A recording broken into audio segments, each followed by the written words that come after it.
Broadcasting live from the Newsmax studio in New York City, here is Steve Malzberg. All right, folks, it's not a lot of us who know what they want to do from the time they were a kid and then are privileged enough to grow up to be able to do it, especially at the top, at the very top level of that profession.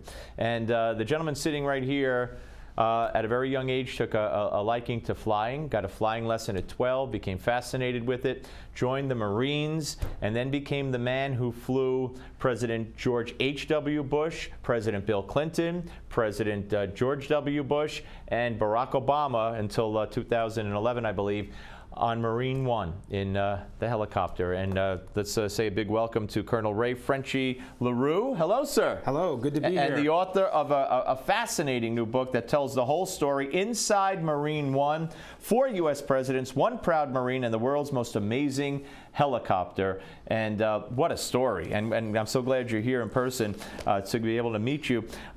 So you just always knew you wanted to fly. Absolutely, and it was one of those things growing up just outside of Boston, and we were in the flight path of Logan Airport, and you just always look up, and back then to become an airline pilot that still had that romantic notion of flying. Sure. And airlines in general.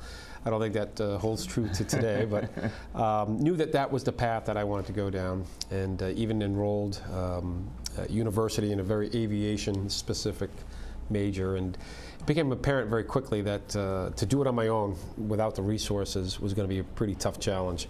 And that's where the military entered. Had never had any gumption or aspiration to join the military, but I knew I had to gain that time. And I was only going to do my initial tour of obligation and then still make the run for the airlines, but something happened on the way to the bank, and fell in love with the organization. And the division that you joined and then became the chief of, the commander of? No, that was also something that you never would think that you're going to get to that point in the arc of your career. And that is what? That is HMX-1. Yeah, HMX-1, okay. So one of the prerequisites to take the command of this squadron is you had to have been there as a youngster.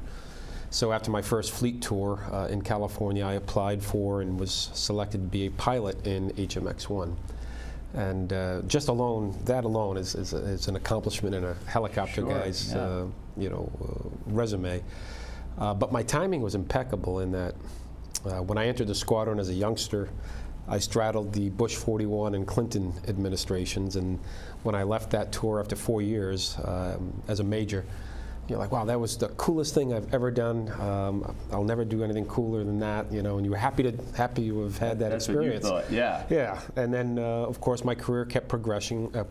Good bosses, good mentors, the right assignments, so that I picked up a command as a lieutenant colonel in Hawaii. Then you get selected to colonel. It's all timing. Yeah, you were destined to do what you did. That's really what it is. I mean, I could look back, and if I didn't make a phone call for an internship when I was in college, sitting in the newsroom one day at the radio station, none of my career would have happened. So it's always destiny. But so the first time you flew, I guess, President George H.W. Bush in Marine One. Right.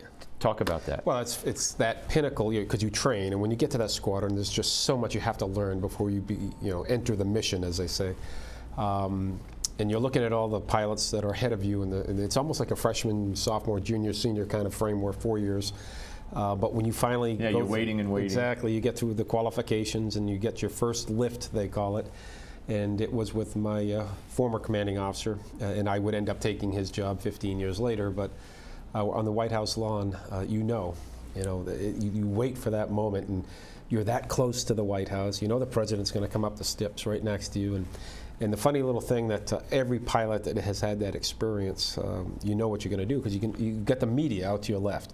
And there's just cameras snapping, and you're going to find a photo. Is that who they're always waving to? I always thought it was either media or just people visiting the White House, the public that they were waving to. But do you actually wave to the media? There's media, and there is a rope line that does have guests as well, if it's an open event. Sometimes they're closed events.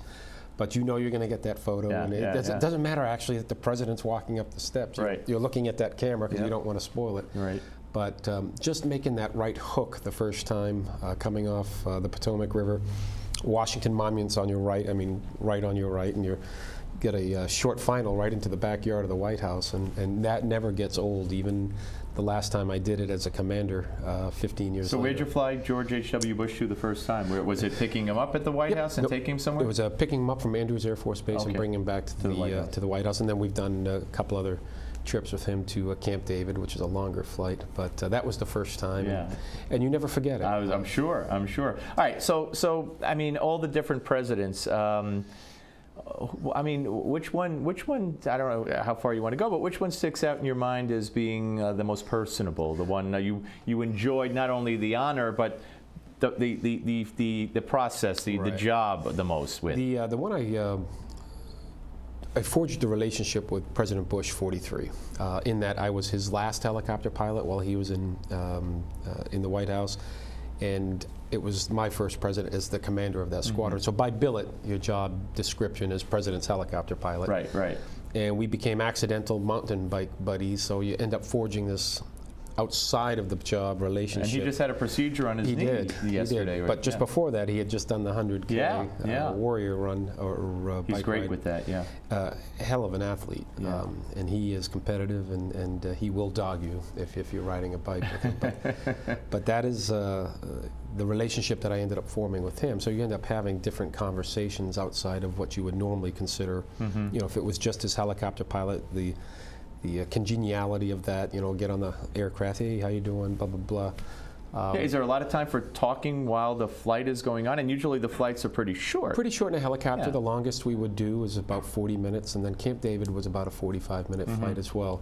And they were usually either with family or conducting business, or he had his own phone calls. How big? It's spacious enough. It is. So it's not like he's sitting next to you in the helicopter. Absolutely not. He's got his own cabin back there, and it's basically a flying Oval Office. So if it's during the business hours, there's work being conducted, or if it's just family, obviously. So your conversation is when he gets on and when he gets off. Correct. Mostly. Okay. Correct. And I'm hooked up headset to his aide as well. So I always have communication, and whatever situationally is going on in the back, I know what's going on. What do you remember about 9/11? Where were you? And I was not in the squadron at 9/11. Okay. One of my predecessors was the commander during that day. I was actually stationed in Hawaii at the time. Okay, so you weren't involved with where Bush's No, but I can only imagine, knowing what it takes to run that squadron, knowing what it takes when something like that happens that threatens national security, to have that particular job had to be kinetic.